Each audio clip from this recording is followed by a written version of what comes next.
So it looks ugly until it looks better. Tentacles. And so right now I can't really simulate holding two controllers and looking around in 3D space, because this is just me moving my mouse. So I can like right click, which is basically like ray casting. I mean, left click is the left one, and then right click is basically, if you think about the ray cast from the controller. So I'm just controlling them kind of one at a time like this, which is a bit weird. But yeah, and then the tentacles sort of follow wherever each ray cast is pointing. There's a bit of like, this is just the basic setup to render. This is so there's no shading or anything on it, but that's actually geometry there. And as you can see, the frame rate's pretty okay, sort of close to 200 frames per second. Seems pretty good. And this is all handled by compute shaders, so no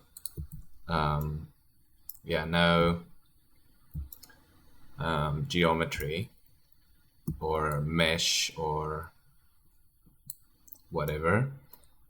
Obviously, whatever calculations is going on there is kind of not quite right, but there is geometry and it's making a tube and it is following sort of physics points in space. And so I'm kind of chuffed with that. This is, so here I can control a few things at the moment. I need obviously to be able to do more. But yeah, there's like stuff like how many points.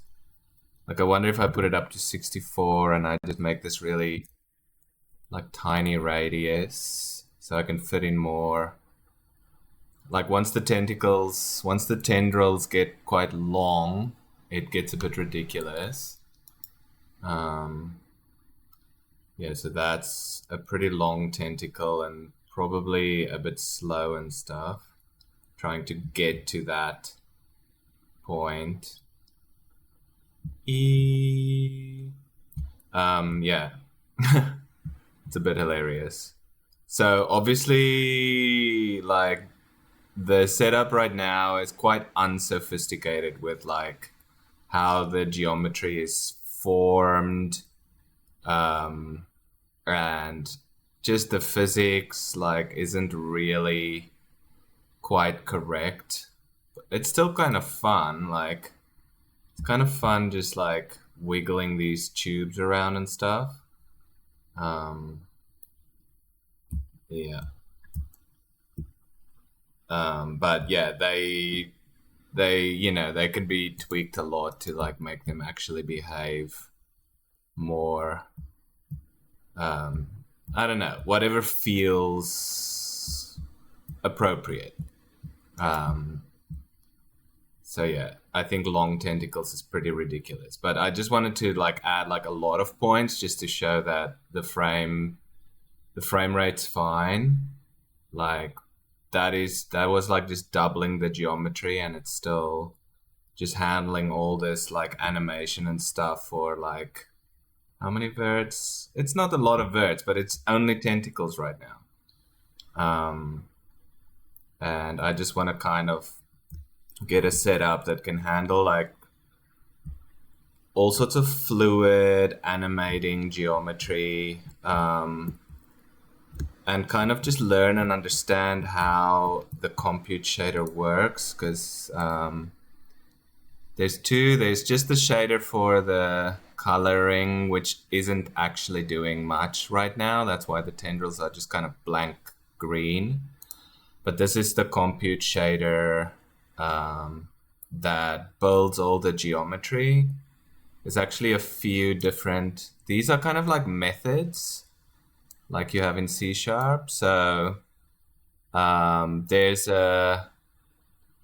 like one big, call it kind of like a method or whatever, that we call it a kernel here. So I don't speak shader, so excuse this, but like it's handling the points movement on the right and the points movement on the left. There's one for each of that. And then there's a few more. Specifically, these ones are actually generating the mesh.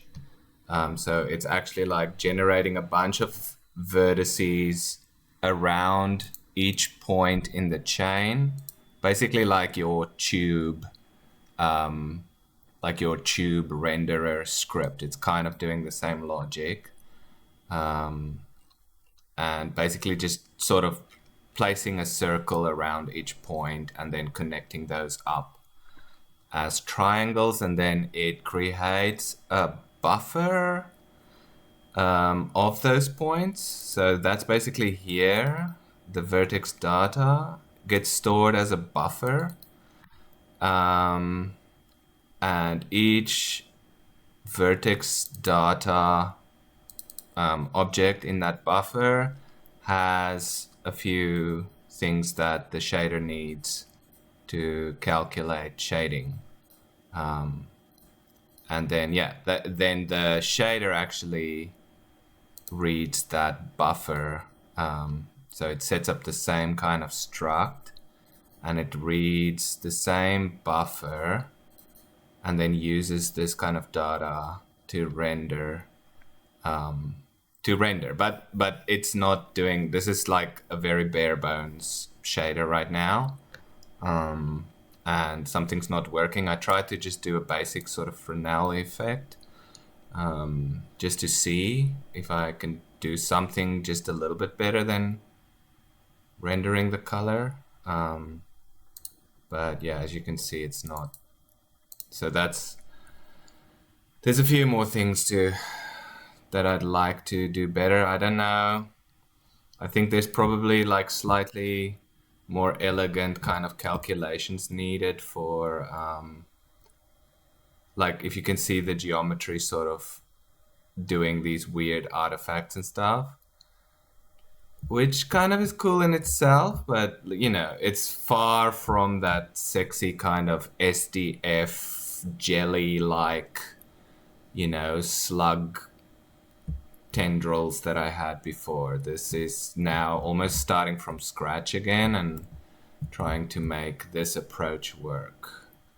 But yeah, tubes, tendrils, and yeah, I can't really. I wish I could just control it with like VR, and try and do these things with the VR points. Let me just. I think 64 is a bit much. Like if you put it all the way down to 8 or something silly, we'll make it a little bigger. Then